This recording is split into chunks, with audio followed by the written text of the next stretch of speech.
Bismillahirrahmanirrahim. Assalamualaikum warahmatullahi wabarakatuh. Innal hamdalillah nahmaduhu wa nasta'inuhu wa nastaghfiruh wa natubu ilaih wa na'udzu billahi min syururi anfusina wa min sayyiati a'malina. Man yahdihillahu fala mudhillalah wa man yudlil fala hadiyalah. Asyhadu an la ilaha illallah wahdahu la syarikalah wa asyhadu anna Muhammadan abduhu wa rasuluhu la nabiyya wa la rasula ba'dah. Qala Allah Ta'ala ya ayyuhalladzina amanu taqullaha haqqa tuqatih wa la tamutunna illa wa antum muslimun. Wa qala Rasulullah sallallahu alaihi wasallam fa inna asdaqal hadisi kitabullah wa khairal hadi hadi Muhammadin sallallahu alaihi wasallam wa syarrul umuri muhdatsatuha fa inna kulla muhdatsatin bid'ah wa kulla bid'atin dhalalah wa kulla dhalalatin finnar. Bapak Ibu kaum muslimin rahimani wa rahimakumullah. Insyaallah pada kesempatan kali ini kita akan belajar bersama berkenaan tentang perintah untuk ikhlas dan peringatan agar menjauhi riya dan syirik. Rasulullah sallallahu alaihi wasallam bersabda, "Innamal a'malu binniyat wa innamal likulli imri'in ma nawa." Sesungguhnya amal-amal itu tergantung dengan niatnya, dan sesungguhnya setiap orang akan mendapatkan balasan sesuai dengan apa yang diniatkannya. Jadi setiap orang akan mendapatkan balasan sesuai apa yang diniatkannya.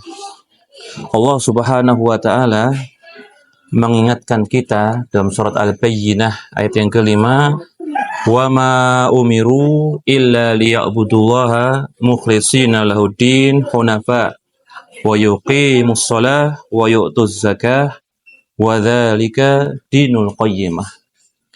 Padahal mereka tidak disuruh kecuali supaya beribadah kepada Allah dengan memurnikan ketaatan kepadanya dalam menjalankan agama dengan lurus, dan supaya mereka mendirikan salat dan menunaikan zakat, dan yang demikian itulah agama yang lurus. Jadi Allah mengingatkan kita untuk menjaga niat kita menjalankan agama Islam ini dengan lurus, yakni dengan ikhlas, hanya mengharapkan pahala dari Allah Subhanahu wa Ta'ala. Dalam surat Ali Imran ayat 29 Allah Subhanahu wa Ta'ala juga berfirman, Qul in tukhfu ma fi sudurikum aw tubduhu ya'lamullah. Katakanlah jika kamu menyembunyikan apa yang ada di dalam hatimu atau kamu menampakkannya, maka pasti Allah mengetahuinya. Kaum muslimin rahimani wa rahimakumullah, dalam ayat yang lain Allah mengingatkan kita tentang bahaya syirik, bahaya salah niat ini. Dalam surat Az-Zumar ayat 65 Allah berfirman, la in asyrakta la yahbatanna amaluk. Jika kamu mempersekutukan Rabb, mempersekutukan Allah, niscaya hapuslah amalanmu.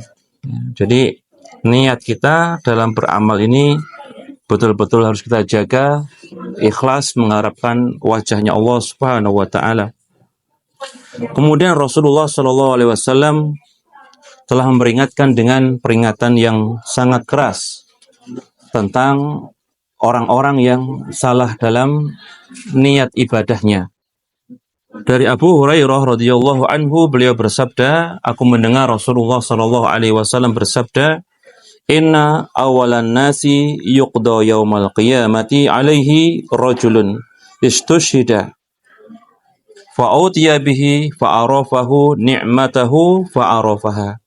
Sesungguhnya yang pertama-tama kali nanti manusia yang akan diadili pada hari kiamat, yaitu seorang laki-laki yang meninggal dalam jihad, yang syahid, ya, meninggal dalam peperangan, kemudian didatangkan baginya kenikmatan-kenikmatannya, dan dia pun mengetahui kenikmatan-kenikmatan tersebut. Qala fama amilta fiha. Dikatakan kepada orang tersebut, dalam hal apa engkau kerjakan, kau gunakan kenikmatan-kenikmatan tadi?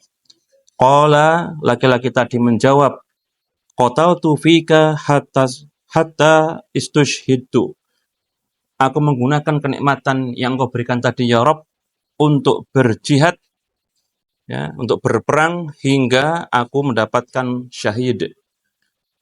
Qala, Allah menjawab, kadzabta walakinnaka qatalta liayyuqalu jari'un. Padahal engkau berjihad tadi, berperang tadi untuk mendapatkan gelar sebagai seorang pemberani. Jadi orang tadi niatnya berperang bukan karena lillah, tapi untuk mendapatkan gelar seorang pemberani.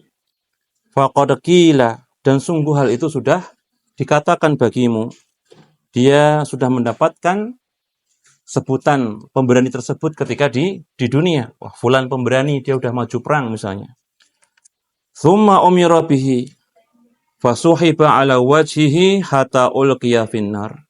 Maka laki-laki tadi diperintahkan untuk diseret mukanya, diseret di atas wajahnya, kemudian dilemparkan ke dalam neraka. Wal iyazubillah. Wa rajulun ta'allamal ilma wa 'allamahu wa qara'al Qur'an. Dan yang kemudian seorang laki-laki yang dia belajar ilmu, mengajarkannya dan juga membaca Al-Qur'an. Fa'utiya bihi fa'arafahu ni'amahu fa'arafaha. Maka didatangkan kepada laki-laki tadi nikmat-nikmatnya dan dia pun mengetahuinya, mengenal nikmat-nikmat tersebut. Qala fama amilta. Dikatakan kepada laki-laki tadi, apa yang kau kerjakan dengan nikmat-nikmat tadi? Qala ta'allamtu al-ilma wa 'alamtuhu wa qara'tu fikal Qur'an. Ya Allah, aku mempelajari ilmu, aku mengajarkannya ilmu, aku mengajarkan ilmu tadi, dan aku membaca Al-Quran untukmu, ya Allah. Qala kadzabta. Allah menjawab, engkau telah berbohong. Walakinnaka ta'allamta liyuqalu alim.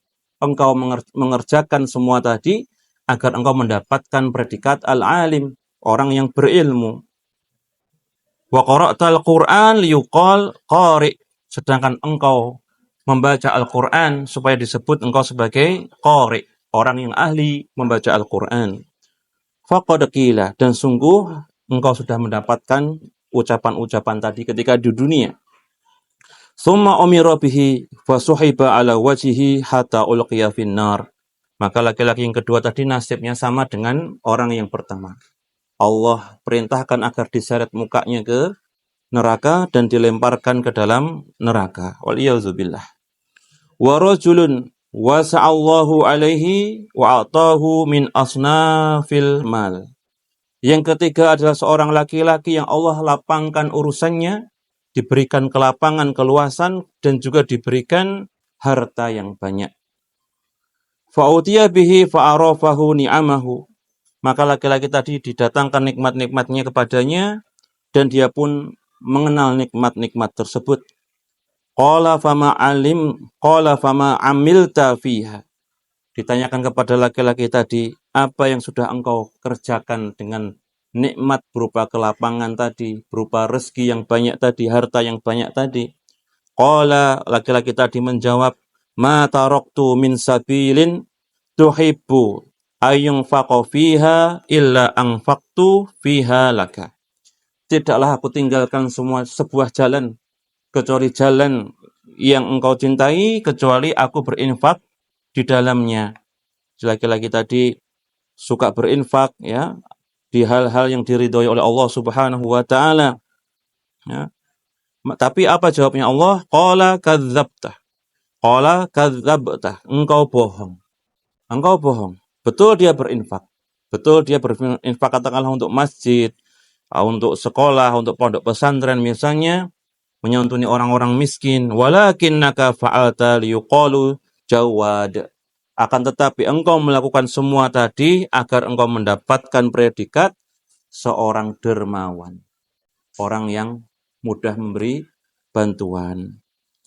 Faqad qila, maka dikatakan kepadanya, Faqad qila, maka sudah disebutkan itu ketika di dunia, ya, engkau sudah mendapatkan predikat itu ketika di dunia, summa umira bihi fa suhiba ala wajhihi summa ulqiya finnar. Maka orang yang ketiga ini pun sama, Allah perintahkan agar mukanya diseret hingga dilemparkan ke dalam neraka. Ini hadis riwayat Muslim nomor 1905. Bapak Ibu kaum muslimin rahimani wa rahimakumullah. Demikian ayat-ayat Al-Qur'an dan hadis-hadis yang kita bacakan semoga menjadi pengingat bagi saya pribadi dan juga kaum muslimin semuanya untuk menjaga lurusnya niat kita semata-mata mengharapkan ridha Allah Subhanahu wa taala. Karena ibadah kita tidak akan diterima oleh Allah kecuali setelah kita ittiba mencontoh Rasulullah SAW dan kemudian juga dilandasi niat yang ikhlas semata-mata mengharapkan pahala dari Allah Subhanahu wa taala. Wallahu taala a'lam bissawab. Assalamualaikum warahmatullahi wabarakatuh.